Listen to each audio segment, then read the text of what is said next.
I went to the charity shop and I bought, I really love going bargain hunting at charity shops, and when I found out one of the shops local to me was holding a jumble sale on Saturday morning, I thought I've got to go.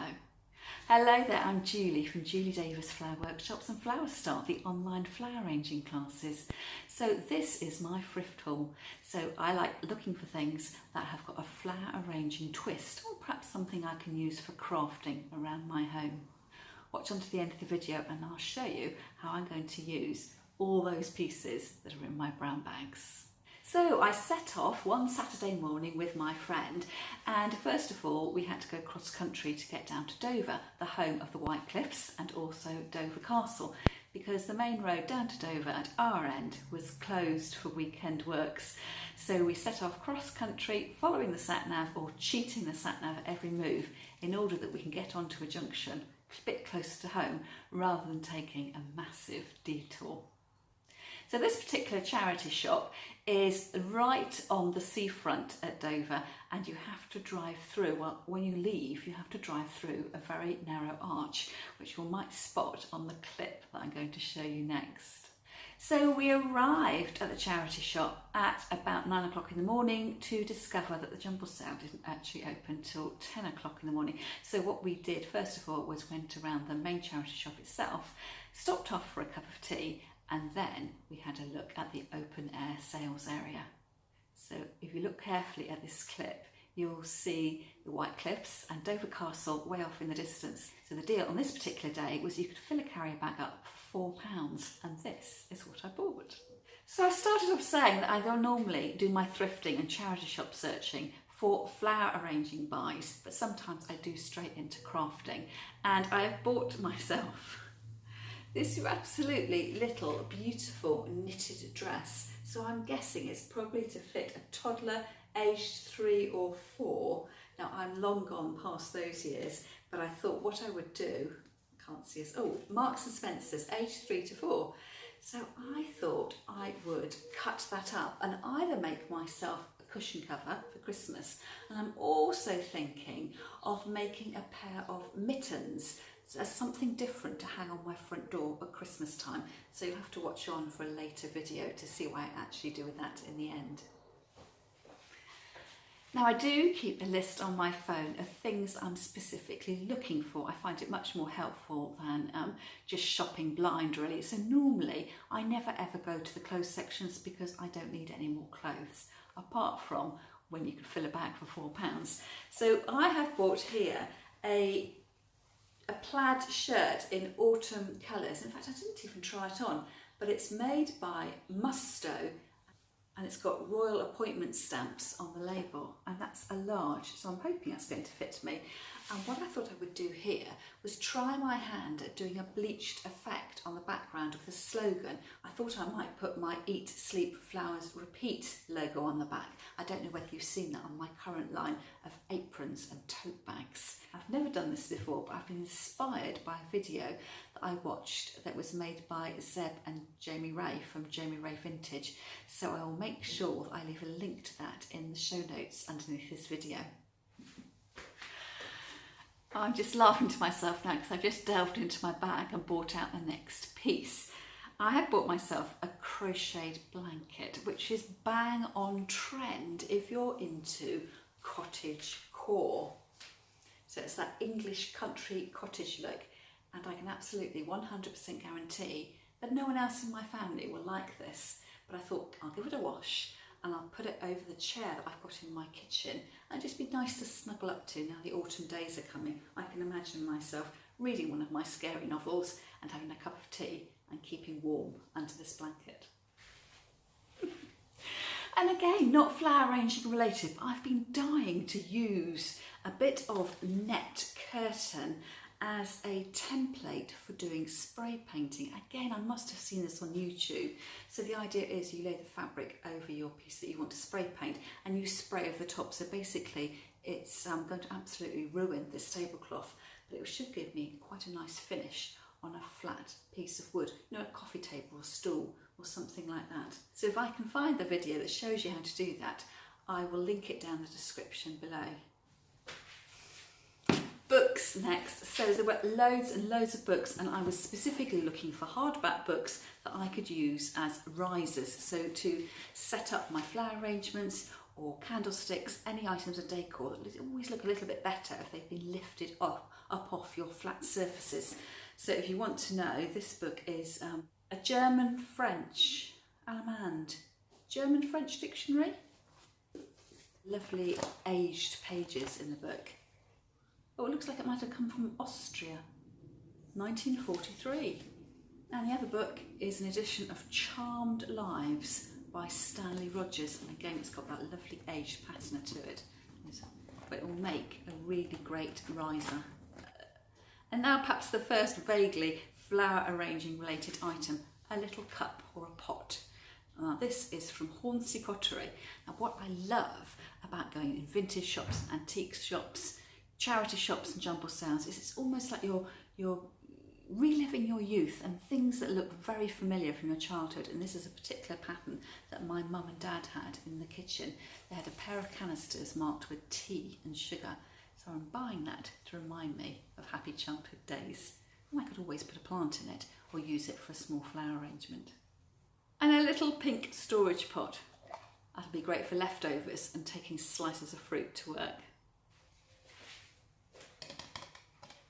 This is a plastic storage jar. It actually says Zoella on the front of it and Zoella Beauty down below. So it's got the very fashionable rose gold lid, but it is a plastic pot. I think my daughter might rather enjoy that in her bedroom. If she doesn't, I'll be using it as a vase. And I'm not entirely sure what these are. It says a set of 4 and was originally priced at £1. I'm wondering whether they're little scoops for deep frying food, but I can imagine Julie from Julie's Designs and Signs doing something really creative with these. And again, I'll link through to one of her videos, and I'll leave the details in the show notes under this one, and perhaps to give you a few ideas if you find something like this, what you could use it for. So I'm not entirely sure what I'm going to do with it, other than the fact it did remind me of the videos that Julie makes, and I thought I'm sure I can think of something creative to do with them. Next up is this candlestick. So this is a lovely, it's very dirty, a turquoise candlestick, and it actually came, well, in the same box with 2 little skinny jugs as well. I didn't want the jugs, and I noticed when I went around later on somebody else had picked up the pair. So it's got a very old candle, bit of mould wax at the end. My idea is, first of all, to wash it, and then I'm going to soak the head of the candlestick in really hot water and just see whether I can loosen that wax. And I'll have a beautiful candle, probably the wrong colours for this time of the year, so filming this in September, although it does seem that blues and orange pumpkins are going quite well together this year, and I guess it's the contrast, isn't it, across the colour wheel between blue and orange. But probably I'll put this away for springtime and perhaps put a pale blue or pale pink candle in it.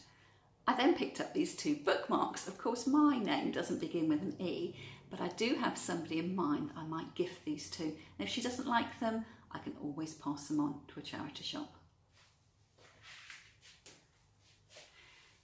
And I've bought myself a tiny house. I've been looking for one of these for ages.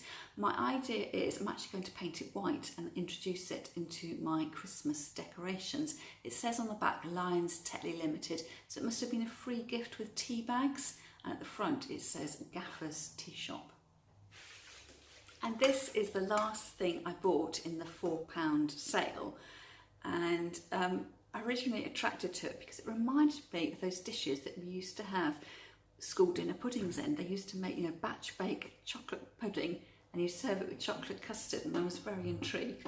So I thought either I can use this for storage, or I could use it as a dish to arrange flowers in, or perhaps even to plant bulbs in. And inside there's a pair of little serving dishes, stainless steel, it says on the back.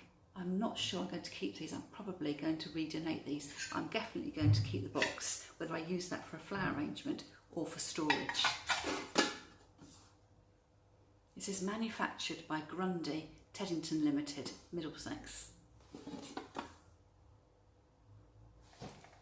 And then onto the bag of goodies that I bought when we were waiting for the jumble sale to open. So this bag I paid individually for all the items inside, and I paid £7.50 altogether. So the grand total for the day was £4 for everything I've just shown you, plus the £7.50 for the items I bought individually in the shop. So I spent a grand total of £11.50. The thing I bought was a pair of notebooks. These are from Paper Chase and probably would have cost in the region of £5 each new, I think. They are unused and I bought them for £1 each. I'm going to put these aside in my present drawer. I think they make really great Christmas gifts.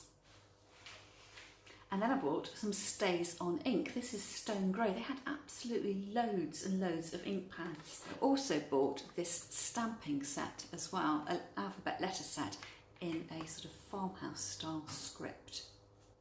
So the ink pad was 50p and the letters were £2.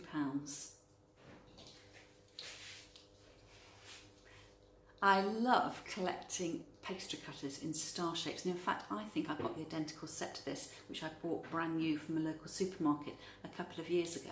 So the set of 3 nesting stars cost me £1. So what I'm going to do come Christmas time is separate them out. I'm either going to add string to them or fishing twine and hang them outdoors from my pergola to create an outdoor mobile, or what I might do this year is to put them into a huge kilner jar and I can have them as a Christmas decoration on my kitchen windowsill. And then I bought a storage jar.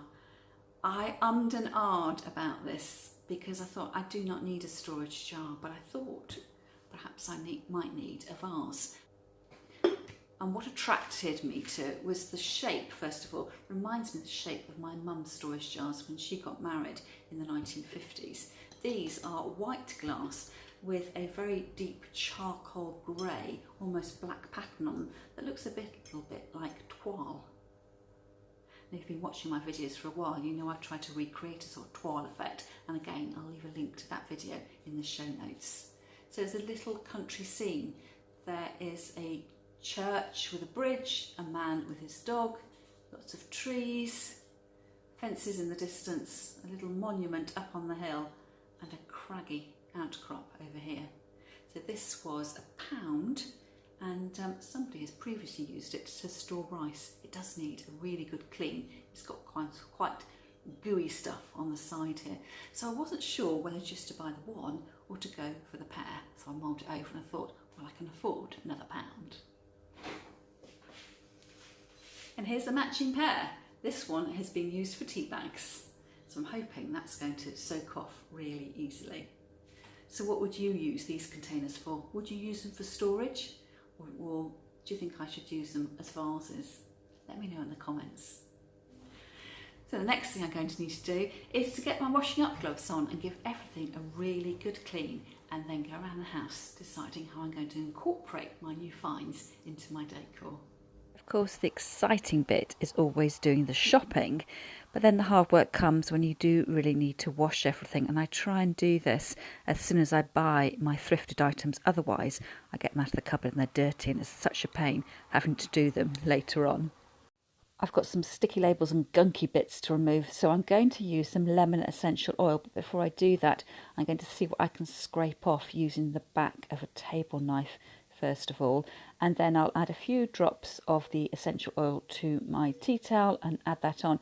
This was quite a stubborn stain, or stubborn area of stickiness, so it did take a little bit of effort to get rid of it, and I think at one point I did actually dribble some of the oil direct onto the little white pot. As you can see, a little bit of elbow grease, and then I've got a container that's as good as new. I then started playing around with some ideas of how I could use these canisters in my kitchen. So first of all, I put them side by side next to my oven, and then decanted my utensils into them. And then for the second pot I added some fresh water, and I did have some of these lovely asters on hand, so I've just loosely arranged those in the pot, and they look rather lovely together, although I did change my mind. Watch on and I'll show you what I did. But first, on to my candlestick. So I'm taking some sticky white tack and moulding that around in my hand to warm it up, and I'm going to put a ring of the tack around my candle in order that it fits snugly inside my candlestick holder. It was just too loose and wobbly, and this is a really great way of making your candles fit. Some of the other candles I've actually shaved bits off to fit into narrower candlesticks, but this has held really well, and I went for an olive green in the end. As you can see here, I've moved my vase of flowers to the little side table next to the chair in my kitchen, and I've thrown over my granny chic rug. I'm just fiddling around with bits, and I'm moving my chalks out of the way and my chalk duster, and that's an old bunt tin. I'm going to enjoy those stars for a few days before I pack them away in the loft for Christmas. And do you remember that plaid shirt that was in my £4 bag? Well, I did try and do the bleached logo effect that I'd so admired on Jamie Ray Vintage's channel, but I was too heavy-handed with my bleach. I was too desperate and too rushing at it, really, and it didn't work out so well. So if you are interested in learning how to do this technique properly, I would, my recommendation is take your time, and I will definitely link the video from Jamie Ray Vintage's channel so you can see how you can create a much more pleasing effect than what I managed to achieve with my shirt. Now, before you go, I did go out with my husband this morning, Sunday morning, to our nearest car boot fair, which is over in Whitstable. So I've been buying even more things. So don't click away just yet. Stay on to the end of the video and I'll show you what fantastic goodies I've got in my bag. First of all, I picked up these 2 glass jars. They look like jam jars, and I've already got one of these at home. And I've always imagined they might be jars that the French put their jam in, and it's got some sort of ring pull top on it. So I don't actually know what they are originally used for. So if you know what they are, do let me know. They look like the Bon Maman jam jars, but they just don't have the screw top fastening at the top there. So these were 50p each, and I'm going to use them for putting my winter flowering hyacinth bulbs in. I'm imagining gravel or the gel beads at the bottom, and then just a really simple single bulb flowering, preferably in white. And just for fun, I bought this little tin. I don't know what it had in it originally. Perhaps it was a bottle of beer, I don't know. But I have got a collection now, well, if 3 counts as a collection of tins like this, and I'm planning to bring them out at Christmas time. And I'm pretty sure this is 25p. Possibly it might have been 50p. These Kilner jars, jam jars, were definitely 50p each. So they have got these screw top lids on, where you make your own jam and put a greaseproof paper over the top, and then add in these lids, which are 2-part lids. So I am going to pass those lids on and screw in my own version of the lid, but using the grid. So I always like to look out for jars like this, and I have bought loads of the grid lids for flower arranging on Amazon, and if you're interested in buying your own, I'll make sure I leave a link in the description box below. So I'll get these cleaned up, and then I'll be putting them on my website with the lids for £5 plus postage and packing if you're not local. Father Christmas. It's not Father Christmas, it's a snowman. I looked at this in one of these stalls and I picked it up because I do like Christmas things, and I like looking for Christmas things all year round, and it's really quite heavy. And the man on the store said, oh, I should have come earlier, because he had loads and loads of different ones of these. So I thought, shall I, shan't I? He said it was £2, and then it was playing on my mind, and I thought I'd go back. And the irony is I went back and there were 2 of them in the box, so I reckon that every time anyone bought one, he was putting one back in the box to sort of try and create some, you know, a bit of a illusion of these things were in short demand.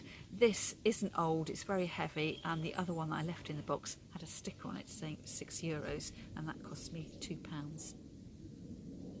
That looked rather sweet on my table at Christmas time. And a pretty little gardening mug here. This has come originally from Sainsbury's. That was 50p, and it's my sister's birthday soon. I bought her a watering can, and I'm going to add in a gardening mug for her as well. And a Christmas jug. I cannot resist anything that's Christmassy without being too Christmassy. So this one has got little grey snowflakes, mistletoe on it, and ivy on it as well. Now the only problem is I'm carefully showing you this side, it looks really nice, but around the back here there's a paint splodge, and I'm rather hoping with a bit of white spirit I can get that off, and this was 50p too.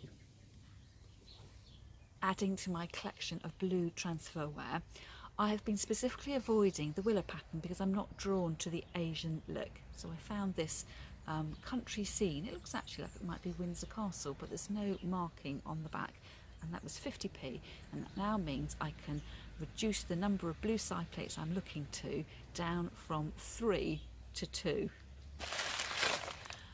I do like a Christmas house, and you've already seen the little tiny house that I bought at the jumble sale yesterday, and today I have found another house, and I paid £2 for this. So it's a little ceramic house that's big enough to put a nightlight in it. I was rather pleased with that. It's going to look really great lined up with my other houses on my mantelpiece at Christmas time. Well, actually, I could put it with my other little house, and then they've got a little village that I'm creating. So I thought that was lots of fun, and I just like collecting these things, and I really enjoy mentally ticking things off my shopping list, and as I say, always picking up Christmassy things year round. But what I do is I make sure I put them straight up into my loft, my Christmas bits, so they don't get lost or, you know, add to the clutter downstairs.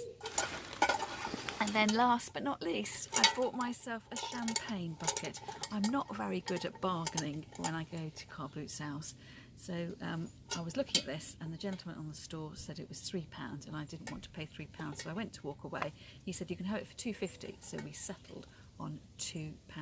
So I'm rather pleased with that. I could of course put champagne in there, use it as a flower pot, or as a lovely container for Christmas flower arranging. I'm thinking actually of putting either one of my fake Christmas trees in it, or a real mini Christmas tree. So how much did I spend altogether? You're going to have to leave me to do a bit of a mental arithmetic. I reckon I've spent £10 on everything I bought today, plus the £11.50 yesterday, £21.50. So it's given me £21.50 of absolute joy, the kill of the search, so to think. And I've had a lovely afternoon as well, upcycling some of the projects, as you've seen, that I bought yesterday, all ready to pack away and gift on, and also to sell on as well. That's all from me for now, and I hope to see you again next time.